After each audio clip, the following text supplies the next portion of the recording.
Chairman, distinguished delegates, ladies and gentlemen, thank you for giving me this opportunity. I'm a young man born and raised in the Sahrawi refugee camps. My family left their home in Dakhla city in the occupied Western Sahara after they were targets to bombardment with the international banned napalm and phosphorus by Morocco, who partitioned our land with Mauritania in complicity of the former colonial power Spain. My family didn't find other refuge except Algeria and its people to receive protection from Moroccan attempt to exterminate our people.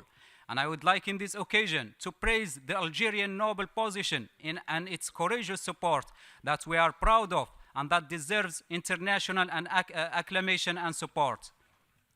I also want to acknowledge the United Nations position in discussing this issue every year as a matter of decolonization, and commend its legal recognition of the Sahrawi people's right to freedom and self-determination. The United Nations reached the final conclusion expressed by the former Secretary General Ban Ki-moon when he said that this issue is an occupation problem.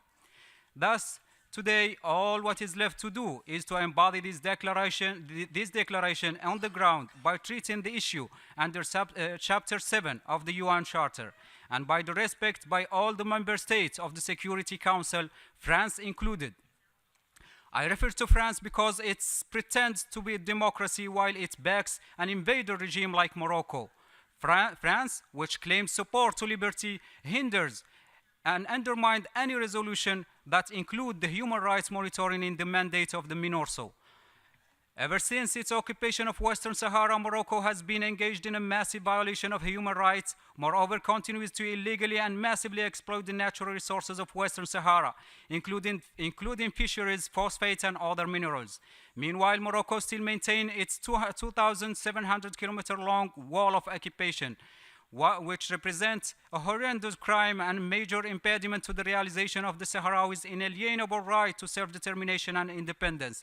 These continued human rights violations have been documented by many international African human rights organizations.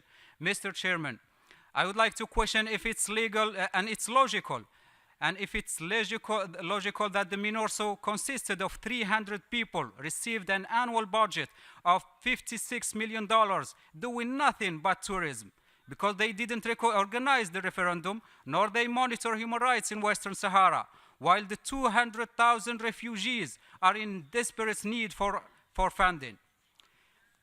I would like to acknowledge the strong African support for the Sahrawi state, the full member of the African Union. Mr. Chairman, the Sahrawis are a peaceful people. Their hope is that a pacific solution would lead to the restitution of their rights over their territory. After 42 years of patience in harsh conditions of exile, their patience is running out. The current stalemate and the weakness of the United Nations could lead to the outbreak of war with unknown repercussions.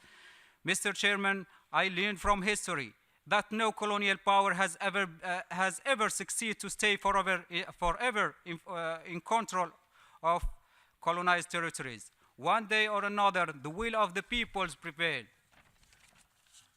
We have always cherished freedom and independence, and we are even more determined to fight for it, using all the possible and legitimate ways, and we will die free if that's the price we have to pay for freedom and dignity. I thank you.